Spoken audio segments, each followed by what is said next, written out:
You're 22, sitting in a lecture hall at 7 a.m. Third row, coffee going cold, staring at a slide of the human liver while the professor explains what happens when you nick the hepatic artery. You write it down. You will write everything down for the next 4 years. 12 years later, a patient is wheeled into your OR at 2:47 a.m. Ruptured aortic aneurysm. The attending on call is you. There is no one above you in this room. You have 11 minutes before irreversible shock. You close it in 9. The hospital billed $187,000 for that procedure. Your cut was $3,200. You drove home at 6 a.m., ate cereal standing over the sink, and slept 4 hours before your first clinic appointment. This is every level of becoming a surgeon in America. What it pays, what it costs, and what nobody tells you before you sign up. Between medical school acceptance and your first $1.2 million year sits a gap of 15 years, $300,000 in debt, and a divorce rate that runs 10 to 20% above the national average. If you want to know what each level actually looks like when you are standing in it, subscribe. New career breakdown every week. Level 1, the acceptance. Age 22, year 0. You got in. The acceptance letter from your medical school came on a Tuesday. You read it 4 times. You called your mom. You sat in your car in a parking lot for 20 minutes not moving. Tuition at a private medical school runs $65,000 a year. Public schools average $37,000 for in-state students. Over 4 years, before living expenses, before books, before step exam fees, you are looking at $150,000 to $260,000. The Step 1 exam alone costs $645 to register. You will take 3 steps before you graduate. You buy a $500 question bank subscription called UWorld. Everyone uses UWorld. Year 1 is all classroom. Anatomy, biochemistry, physiology, pharmacology. You spend 10 to 12 hours a day studying. You are not in a hospital yet. You are not near a patient. You are memorizing the brachial plexus at midnight, while your friends from college are posting photos from their first real jobs. They are making $55,000. You are making nothing. You are borrowing $2,200 a month to pay rent. A guy in your cohort named Marcus drops out in March. He was pre-med for 6 years. He lasted 8 months. Nobody talks about it much. You understand why. Year 3, you hit the wards. Clinical rotations. Surgery rotation starts at 4:30 a.m. You are expected to have pre-rounded on your patients before the attending arrives. Pre-rounding means checking labs, vitals, talking to the overnight nurses, and having a 1-sentence update ready for every single patient on the list. You do this for free. You are a medical student. You do not get paid. You pay $37,000 a year to do this. You scrub into your first surgery, a laparoscopic appendectomy. You hold a retractor for 2 hours and do not move. Your hand cramps at minute 40. You do not say anything. After the case, the attending looks at you and says, "Good job. You have done nothing except stand still." You understand that this is exactly what was expected. Match day is in March of your 4th year. Every graduating medical student in America finds out on the same day where they will do residency. You submitted a ranked list of programs. The programs submitted ranked lists of students. A computer ran the algorithm. You matched general surgery at a university hospital in a city you have never lived in. You are moving in 6 weeks. Your total medical school debt, $284,000 at 6.5% interest. You are 26 years old. Level 2. The Intern, age 26. Year 1 of residency. Your salary is $61,400 a year. After federal taxes, state taxes, and health insurance, your take-home is roughly $3,800 a month. Your loan payments on $284,000 at standard repayment would be $3,200 a month. You enroll in income-driven repayment. You pay $400 a month. The interest accrues anyway. Intern year in general surgery is widely considered the hardest year of any residency in any specialty. You work 80 hours a week by ACGME rules. The rules are not always followed. You are on call every fourth night. On call means you do not leave the hospital. You admit new patients, manage crises, field pages from nurses, and assist on emergency cases through the night. At 5:30 a.m., you start pre-rounds again before the day team arrives. You have not slept in 28 hours. You will not sleep for another 14. A senior resident named Dr. Chen tells you on your first day, the patients do not care how tired you are. She is not being cruel. She is telling you the truth that will keep someone alive. You make $29.52 an hour before taxes. The scrub tech assisting next to you makes $28. She goes home at 3 p.m. You eat a granola bar over a patient chart at 11 p.m. and call it dinner. By December, you have placed more central lines than you can count. You have assisted on 200 cases. You have held retractors, tied knots, closed fascia, and stapled bowel. You have also cried in a bathroom on the 4th floor once, on a Tuesday, after a 19-year-old trauma patient did not make it despite everything you and the team did. You do not tell anyone about the bathroom. Your co-intern David quits in February. He was one of the best in your medical school class. He goes into consulting. He makes $95,000 his first year and works 45 hours a week. You do not blame him. You also do not follow him. You keep showing up. Level 3. The Resident, age 27 to 30. Years 2 to 5 of residency. General surgery residency is 5 years.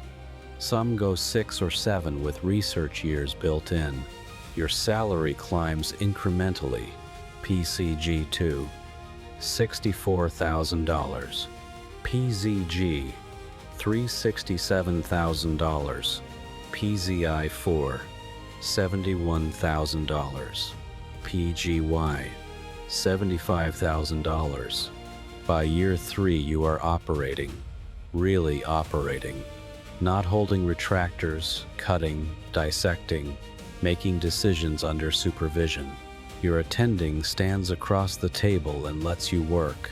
When something goes wrong, they step in. When it goes right, they step back further. You do your first solo laparoscopic cholecystectomy in year 3. 42 minutes. Textbook.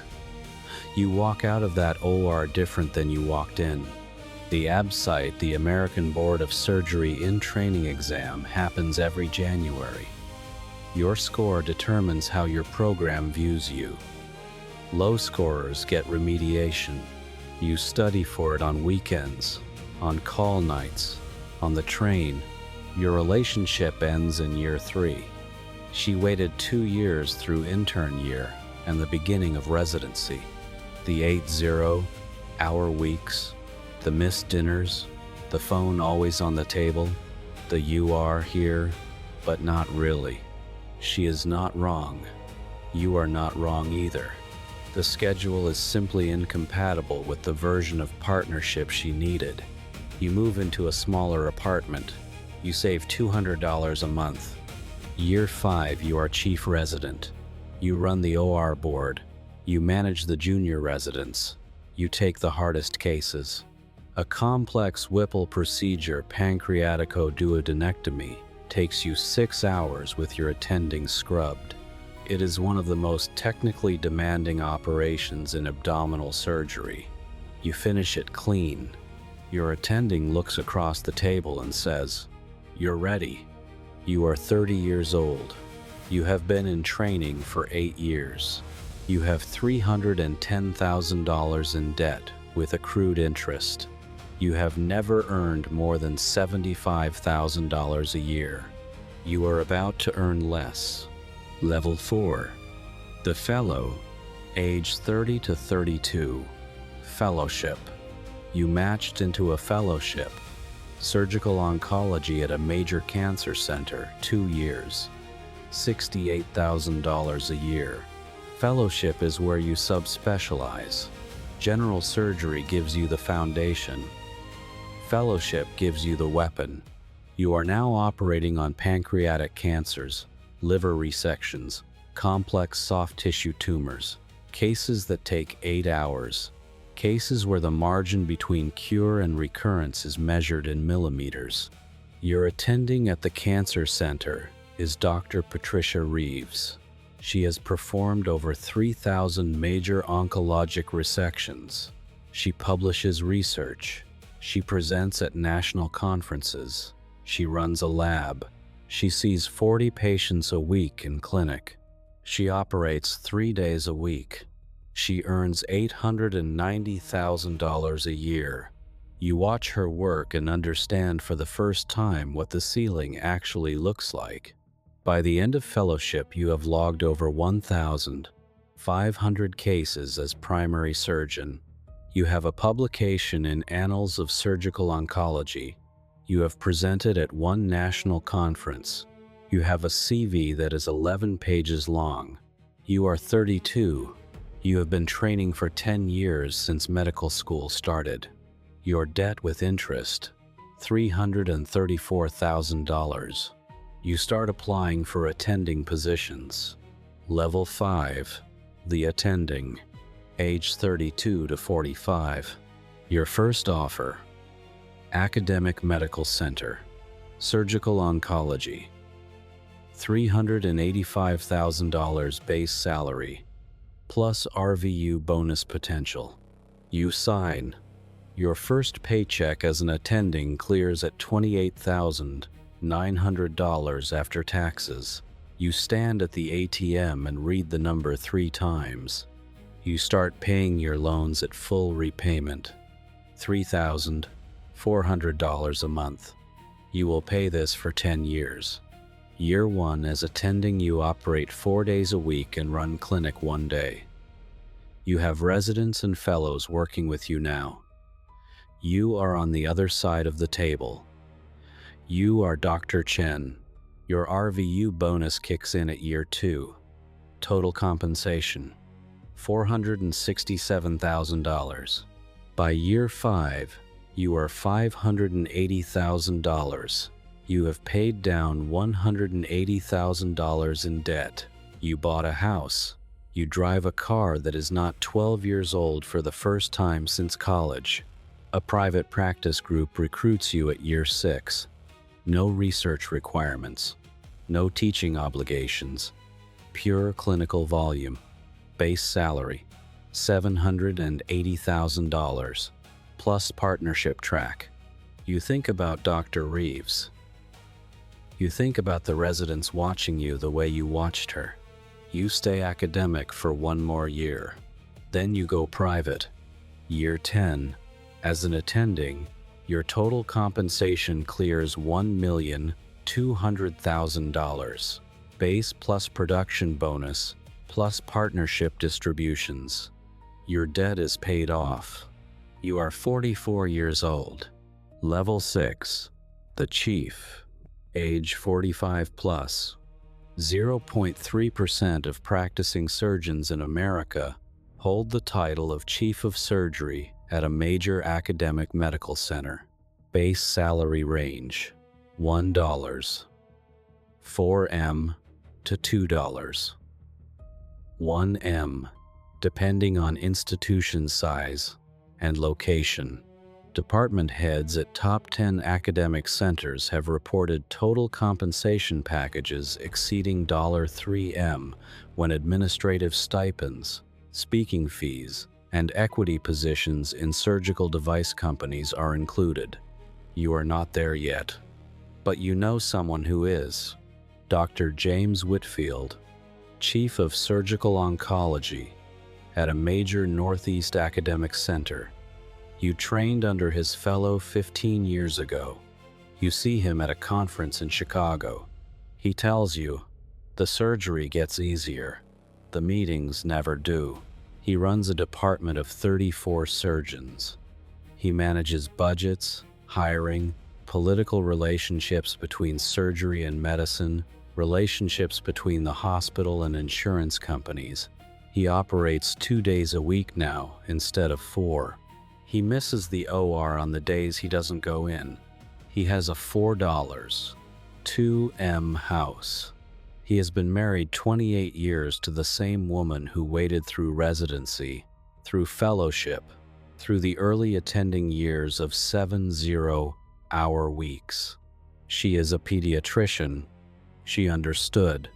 He also has a right hand that aches in cold weather from a retractor injury in year 2 of residency that never fully healed.